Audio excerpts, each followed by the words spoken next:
女人開始衰老，最怕唔係眼角多咗幾條紋，亦唔係頭髮白咗幾條，真正令人心入面一沉嘅，往往係有一日你忽然發覺自己身上有啲嘢變咗。以前落樓買餸，風吹過嚟，自己都覺得清爽。以前同人講嘢唔使特登遮住個口，以前出一身汗，沖個涼就乾乾淨淨。可係唔知由幾時開始，你會怕同人企得太近，怕搭個人多，怕坐喺人隔離，甚至怕自己老公仔女忽然講一句你身上點解有陣味。我同你講，女人老唔老，有時唔係睇塊面，而係睇三樣嘢：身上有冇俗氣，心入面有冇怨氣，生活裏面仲有冇生氣。好多女人一聽到衰老就即刻諗護膚品、面膜、精華、醫美，以為只要塊面拉得緊，個人就未老。但老祖宗睇人從來唔係淨係睇皮相。《黃帝內經》有句說話叫有佐內必形佐外，意思好淺白。你身體入面嘅氣血、脾胃、肝膽、心神長期點樣運行，最後一定會喺外面顯出嚟。呢個人係清定足，係鬆定緊，係有光定暗沉，其實藏唔住。所以今日我想同大家講一個好多女人唔願意面對，但又好真實嘅提醒：女人開始衰老，往往會有三臭同兩小。若果你一樣都冇，恭喜你，唔係話你一定得20歲，而係你嘅身體、心境、生活狀態，仲有一股年輕嘅氣。呢股氣比你買幾貴嘅胭脂水粉都珍貴。所謂三臭，第一係口氣變重。唔少女人到咗40幾、50幾，忽然發覺自己朝早起身，個口好苦好鉗，講嘢有陣味，刷完牙冇幾耐又覺得唔清爽。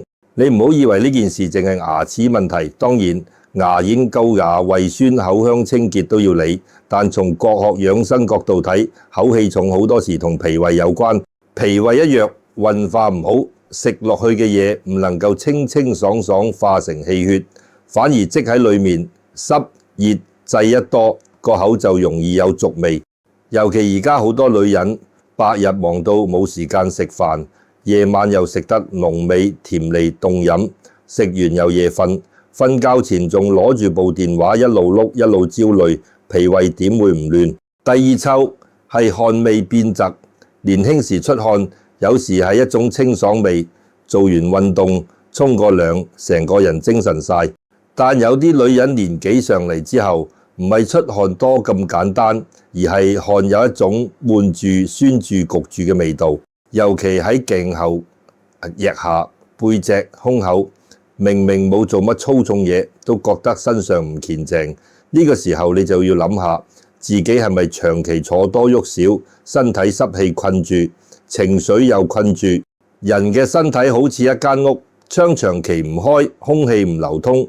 就算你擺幾多香薰都冇用，濕氣一重，陽氣一弱，汗出嚟就唔清，氣味自然雜。第三臭係女人最怕講出口嗰種私密氣味，呢個唔係叫大家禁戒，亦唔係叫大家自己嚇自己。有唔舒服，有異常，有痕，有痛，有分泌物變化，當然要揾醫生，唔好拖。但除咗醫學上要注意之外，從生活角度睇，呢種味道好多時都同一個女人嘅作息、濕熱、壓力、衛生習慣、內在抵抗力有關。女人身體本來就好細膩，太累、太夜瞓、太多甜食、太多冰凍、太多壓抑，身體就會用佢自己嘅方法提醒你，你唔可以再咁樣消耗落去。我以前識得一個街坊，大家叫佢芬姐。芬姐後生時真係幾靚，唔係嗰種濃妝豔抹嘅靚，而係恬靜精神，笑起上嚟眼裏有光。佢以前喺中環一間公司做文員，每朝返工前一定揾好件衫，鞋頭擦到亮，頭髮梳得整整齊齊。嗰陣時同事成日笑佢，話佢落街買杯奶茶都似去飲喜酒。芬姐聽完就笑，話女人唔係為咗俾人睇先打理自己，係自己尊重自己。後來佢結婚生咗2個仔，人生就開始變。老公做運輸，收入唔算穩定，家婆身體又唔好，屋企大大小小嘅事慢慢全部落晒喺佢身上。初初佢都仲會打扮，後來就開始慳，護膚品唔買，衫唔買，頭髮由1個月收一次變成半年先剪一次，食飯更加求其，仔女食剩乜佢就食乜，夜晚等全屋人瞓晒，佢先坐低食2啖凍飯。人一忙，最容易忘記自己係一個人，唔係一部永遠唔壞嘅機器。芬姐47歲嗰年開始覺得自己唔對路，佢唔係忽然病到瞓低，而係慢慢變。朝早起身口苦，講嘢唔敢近人。夏天出街明明只係行一段路，件衫就有陣焗味。最令佢難受係佢開始唔想同老公親近，唔係完全冇感情，而係佢自己心裏面怕。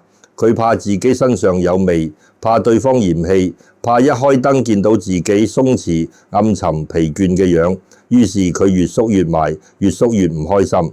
有一日，佢搭腳落樓買餸，入面有2個後生女仔。芬姐一入去，佢哋冇講嘢，只係其中一個輕輕皺咗下眉，另一個把口罩拉高少少。其實可能人哋冇惡意，可能只係芬姐自己太敏感。但就係嗰一下，好似一支針拮入佢心口。佢返到屋企，放低餸籃，坐喺廚房凳仔度喊。佢話自己嗰刻唔係為咗人哋嫌唔嫌棄而喊，而係忽然覺得原來自己已經唔知幾多年冇好好照顧過自己。你睇女人嘅衰老，有時就係咁樣嚟，唔係一夜之間塊面老咗，而係一年一年將自己擺到最後。仔女要緊，老公要緊，老人家要緊，屋企要緊，唯獨自己唔要緊。到有一日身體先出聲，佢唔會同你講大道理，佢只會俾你一陣口氣，一陣汗味，一種疾重感，提醒你你嘅氣血唔夠清，你嘅脾胃唔夠順，你嘅心太弱，你嘅生活太亂。講完3奏，再講2少。第一少係胃口變少，好多女人以為胃口細係好事，覺得食少啲咪瘦啲，瘦啲咪後生啲。錯，年輕女人食少，有時係控制身形。中年女人長期食唔落，食少少就襯，見到飯都冇興趣。呢個可能係脾胃氣弱，脾胃係後天之本，氣血生化之源。你冇胃口唔代表你仙風道骨，可能係你部機器已經冇力化嘢。人冇氣血，面色點會紅潤？頭髮點會有光？眼神點會有神？講嘢點會有底氣？芬姐就係咁。佢以前好鍾意食飯，尤其鍾意飲老火湯。後來成日話唔餓，話食2啖就夠。家人以為佢想減肥，佢自己都以為係，但其實佢係攰到胃都冇力。日頭為屋企奔波，夜晚為錢銀憂，個腦未停過，個心未安過。人一長期焦慮，脾胃就好似被一隻手揸住，想開都開唔到。第2少係氣量變少，呢個比胃口變少更可怕。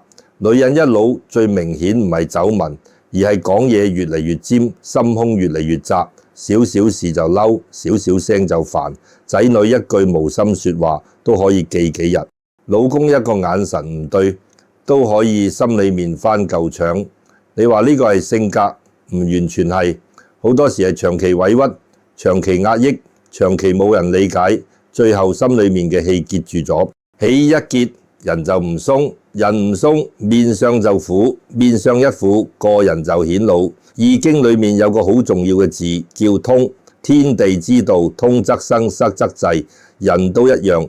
氣血通，面有光；心氣通，說話柔；人情通，家庭和。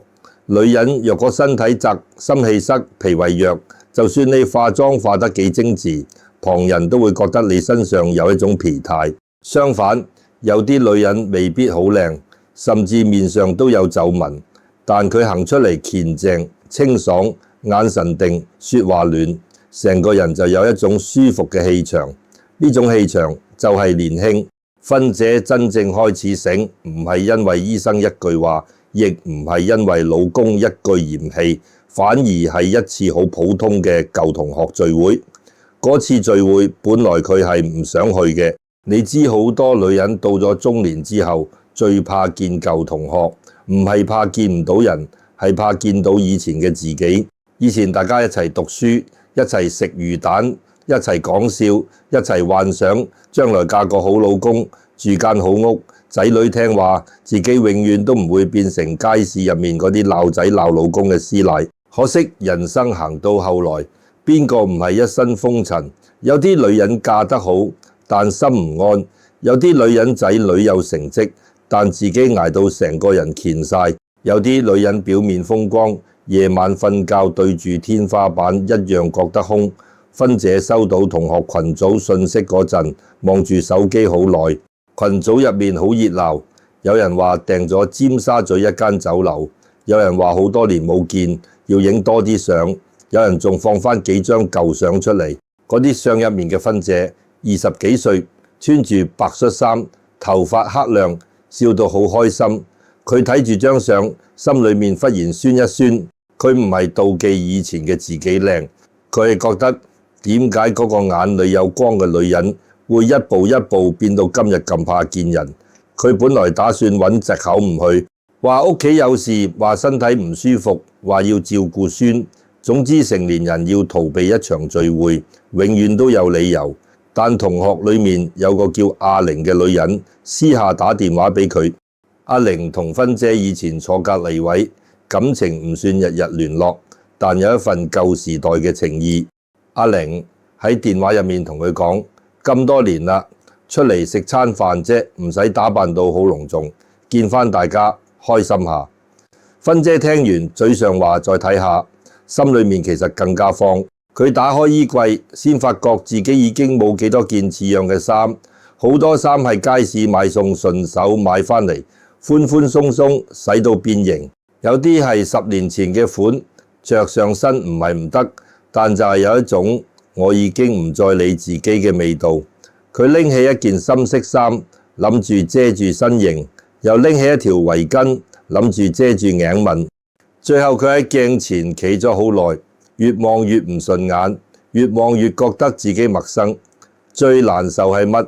唔係老，係你自己都唔想親近自己。聚會嗰日，芬姐提早2個鐘起身準備，佢刷咗2次牙，含咗漱口水，又噴咗香水。香水係好多年前仔女送嘅母親節禮物，佢平時捨不得用，嗰日噴得重咗少少。佢以為咁樣就可以遮住自己心裏面嗰份唔安，點知人越驚越容易出汗，越想遮越覺得唔自在。佢坐地鐵過海，一路都唔敢除口罩，手袋入面放住紙巾、香口膠、止汗劑，好似準備打一場仗。到咗酒樓門口，佢望見幾個舊同學已經企喺度，有人肥咗，有人瘦咗，有人頭髮白咗，有人戴咗老花眼鏡。其實大家都老，冇人可以逃過時間。可係芬姐一眼就見到阿玲，阿玲都50幾，面上都有紋，眼角亦有歲月痕跡，唔係電視入面嗰種不老女神。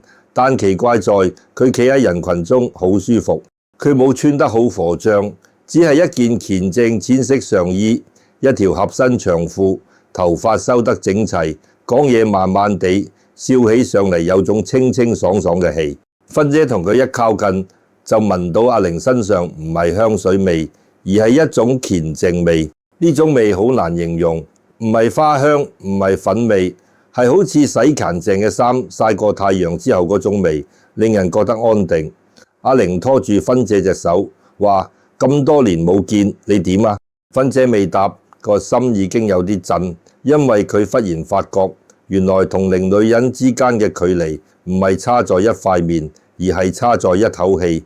嗰餐飯，大家講返好多舊事，有人講仔女讀書，有人講退休，有人講身體，有人講老公。芬姐坐喺台邊，初初好拘謹，成日怕自己一開口有口氣，講2句就飲水，食嘢又唔敢食蒜蓉，連熱湯都只係飲2啖。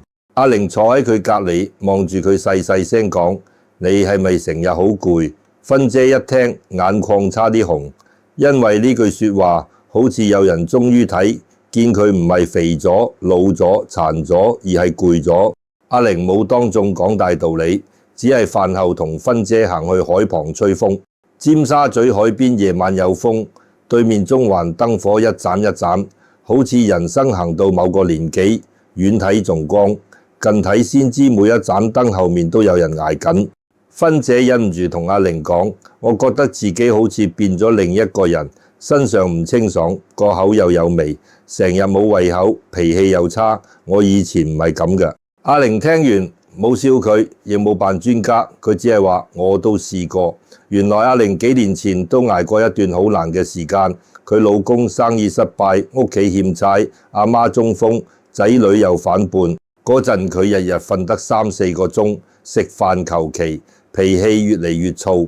佢話自己最嚴重嗰陣，朝早起身個口苦到似飲咗藥，出汗有陣酸味，個人又怕冷又怕熱，見到人就煩。佢以為自己係更年期，以為女人到咗年紀就一定咁。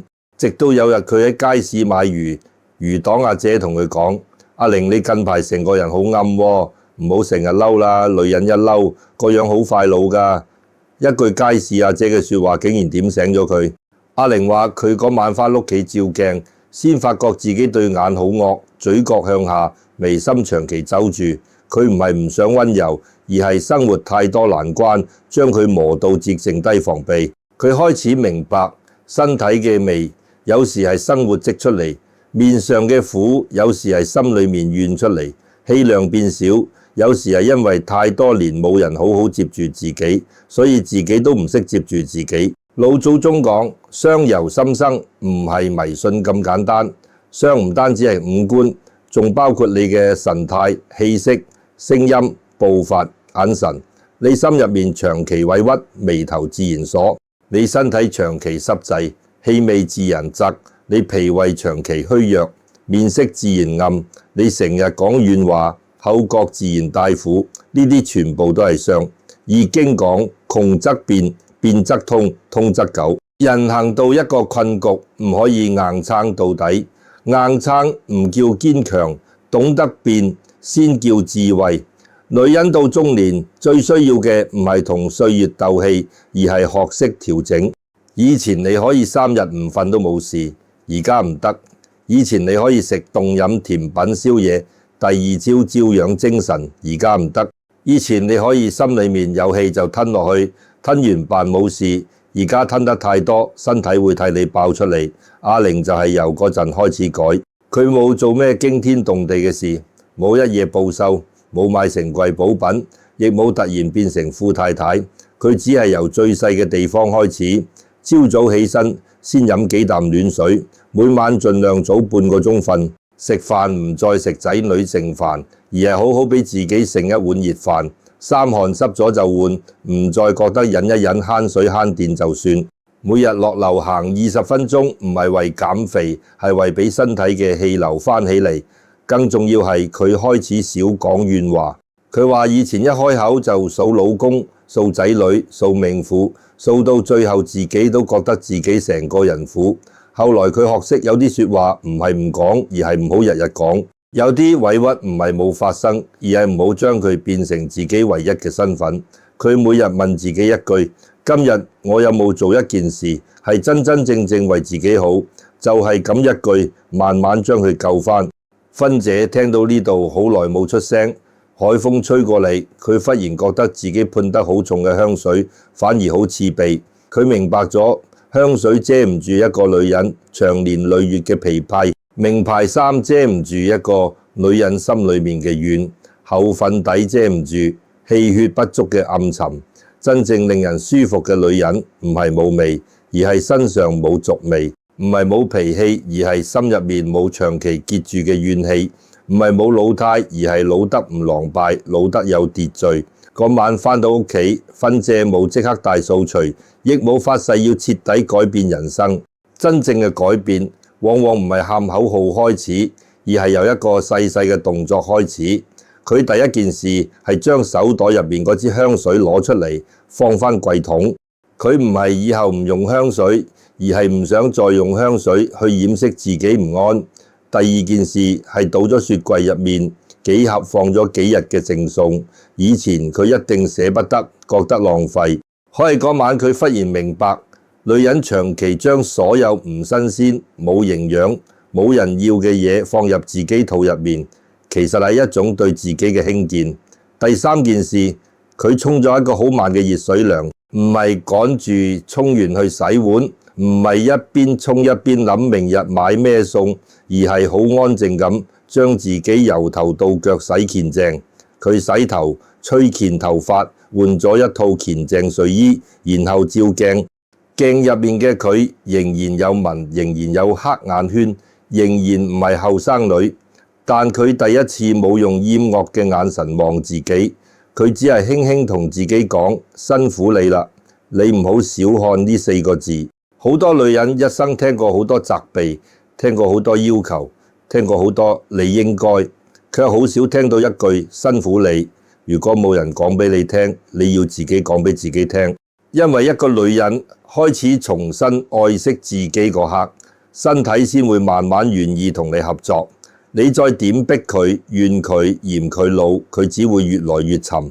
你肯慢慢照顧佢，佢先有機會慢慢清飯。之後幾個月，芬姐真係有變，唔係變到似後生女，而係個人冇咁俗。朝早口苦少咗，胃口慢慢返啲，出街冇再咁怕人靠近。佢開始行路，開始曬太陽，開始食熱飯，開始同老公講少啲怨氣話，多啲平實話。佢同我講，最神奇唔係身體即刻好晒，而係佢發現自己氣量大返少少。以前仔女講句唔啱聽，佢即刻爆，而家佢會停一停，飲啖水，唔再急住將火噴出去。呢個就係通嘅力量，氣血通，身體味道會變，心氣通，說話味道都會變。人講嘢其實都有味，有人一開口就酸，有人一開口就苦，有人一開口就火藥味，有人一開口就令人安定。女人真正嘅年輕唔只係皮膚緊緻，而係你講嘢仲有柔氣，做人仲有清氣，遇事仲有轉圜之氣。芬姐後來明白，女人要留住年輕，唔係同歲月鬥狠，亦唔係日日對住鏡將每一條紋都當仇人。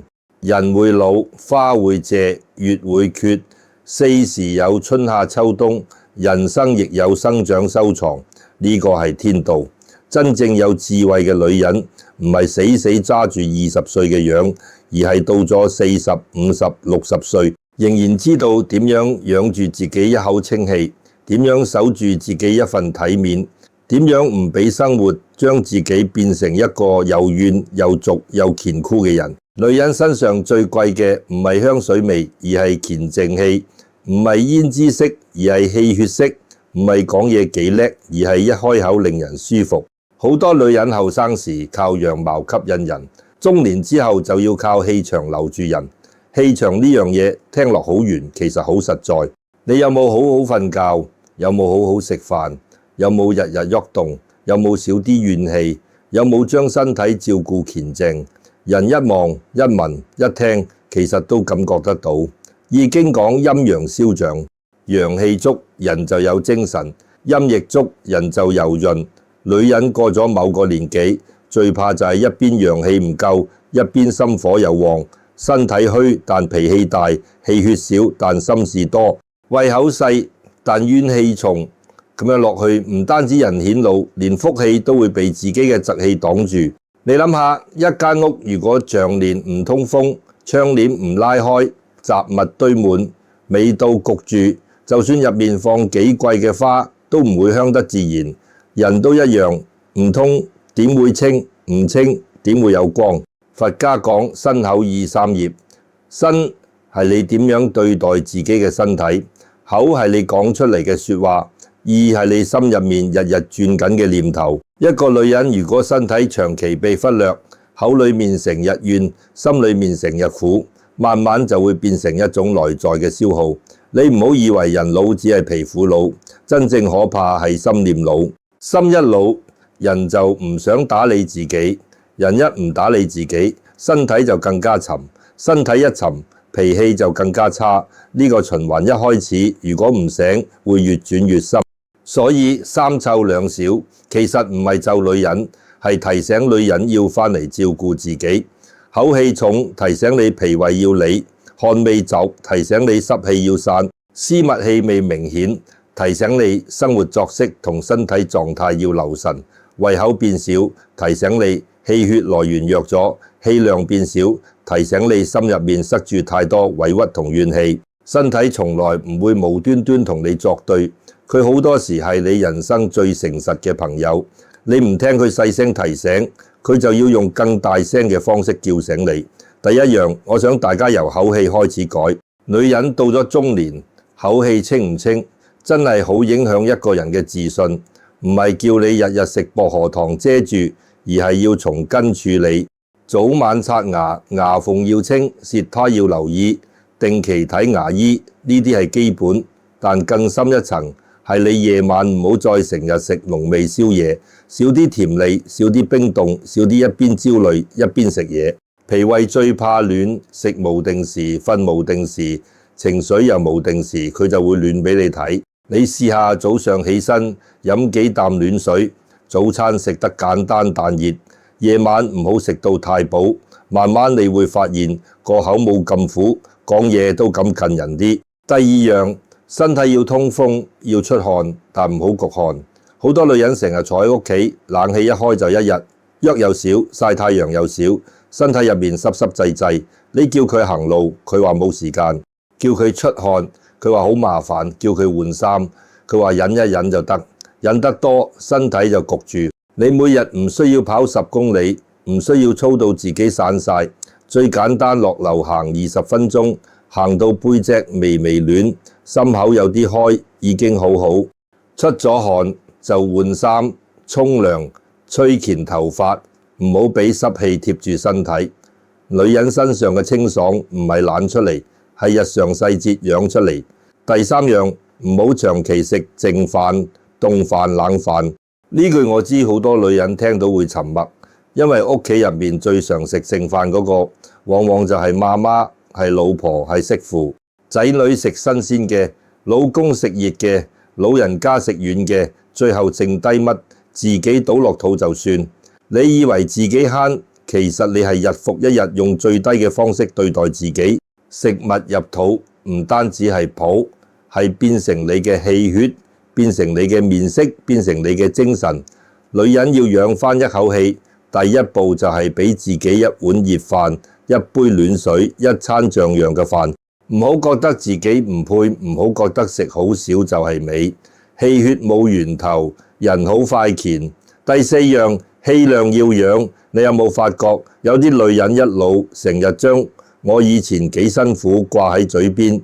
辛苦係真，委屈亦可能係真。